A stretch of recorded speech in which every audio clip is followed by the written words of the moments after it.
प्रिय भाई एवं बहनों, आप लोग को हमारे चैनल सत्यम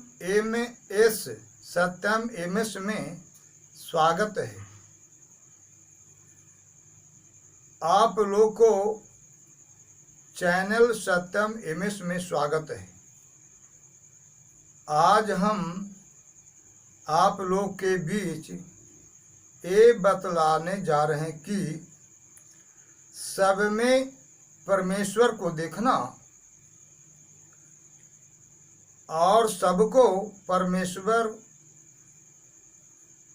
में देखना, सब में परमेश्वर को देखना और सबको परमेश्वर में देखना, इसका क्या नतीजा होता है, इसका क्या परिणाम होता है, इसका क्या फल होता है।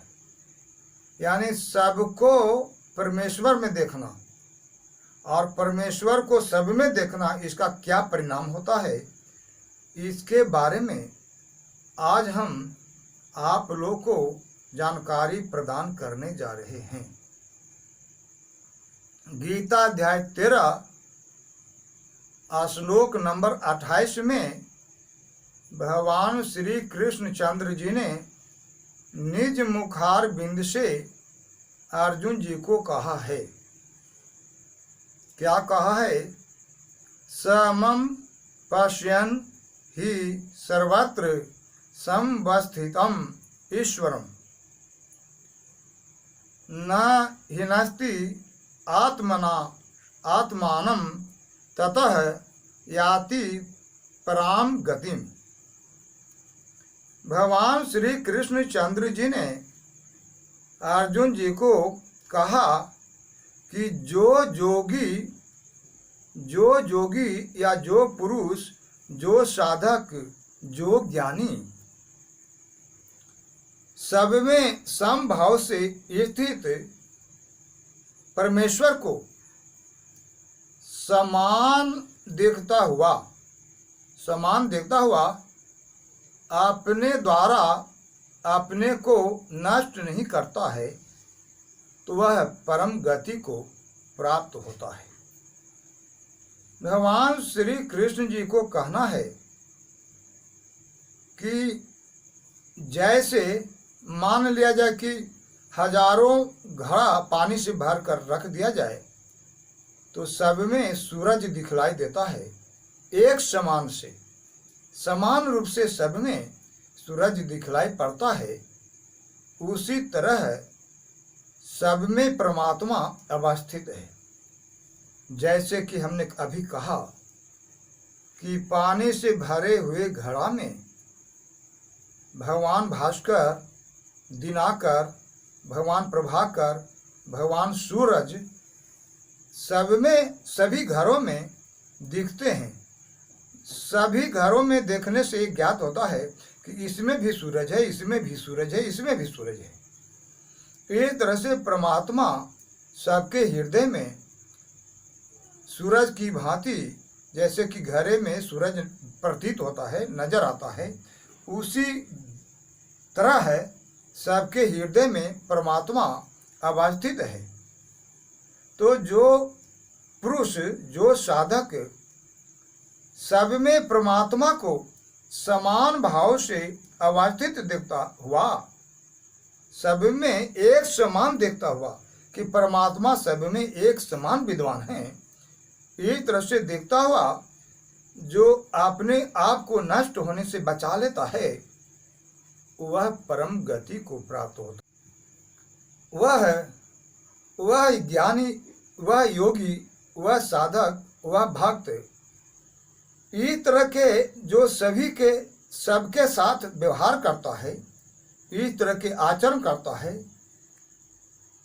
यानी इस तरह से वह समभाव रखता है कि सब में तो भगवान ही हैं, सब में भगवान ही हैं, तो सबको आदर करना चाहिए, सबको सेवा करनी चाहिए, सबके पीड़ा को समझना चाहिए, सबके दुख सुख को एक समान समझना चाहिए,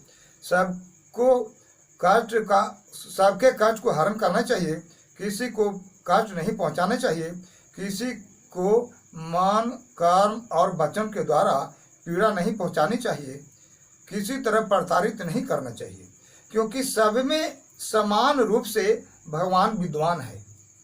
तो इस दृष्टि से सबको देखता हुआ, यानी भगवान जैसा सबको मानता हुआ, सबको देखता हुआ, सबको एक समान देखता हुआ, अपने द्वारा अपने को नष्ट होने नहीं देता, अर्थात बचा लेता है, तब वह पुरुष, वह भक्त, वह साधक परम गति को पा जाता है। आत्मा का स्थान परमात्मा का स्थान है। आत्मा का स्थान वहाँ है जहाँ परमात्मा रहता है, इसलिए कि आत्मा ही परमात्मा है और परमात्मा ही आत्मा है। तो जो स्थान परमात्मा को है वही स्थान आत्मा का भी है, क्योंकि आत्मा कहिए या परमात्मा, परमात्मा कहिए आत्मा, दोनों एक ही चीज है। दोनों में सुई के नोक भर भी भिन्नता नहीं है। तो इस तरह से आत्मा का भी स्थान वही है जहाँ परमात्मा का है। सिद्ध होता है कि इस तरह से यह सिद्ध होता है कि आत्मा का भी स्थान वही है जहाँ परमात्मा का है। तो इस तरह से कर्म करता हुआ, इस तरह से सबको समान भाव से देखता हुआ, सब में ईश्वर को देखता हुआ, ईश्वर को सब में देखता हुआ, सबको ईश्वर में देखता हुआ, सबको ईश्वर में देखता हुआ और ईश्वर को सब में देखता हुआ, सबके साथ उसी तरह के व्यवहार करता है जैसे कि परमात्मा के लिए करता है। तो वह परम गति को प्राप्त हो जाता है, वह परमात्मा को प्राप्त हो जाता है, वह सत्यलोक को सिधा जाता है, मोक्ष को प्राप्त कर जाता है और संसार में भटकने से वंचित हो जाता है। फिर 84 में आना जाना बंद हो जाता है। इस संसार में पुनः जन्म लेना, मरना, ये सब क्रियाएं बंद हो जाती हैं। फिर तो वह अपना परम शांत परम धाम को प्राप्त होकर के परम स्थिर हो जाता है, परम सुखी हो जाता है, परम आनंद को प्राप्त कर जाता है। इस तरह से वह परम गति को प्राप्त हो जाता है। इस तरह की जानकारी हेतु आप लोग को हमारे चैनल सत्यम एमएस को सब्सक्राइब करें ताकि इस तरह के ज्ञान प्राप्त हो सके।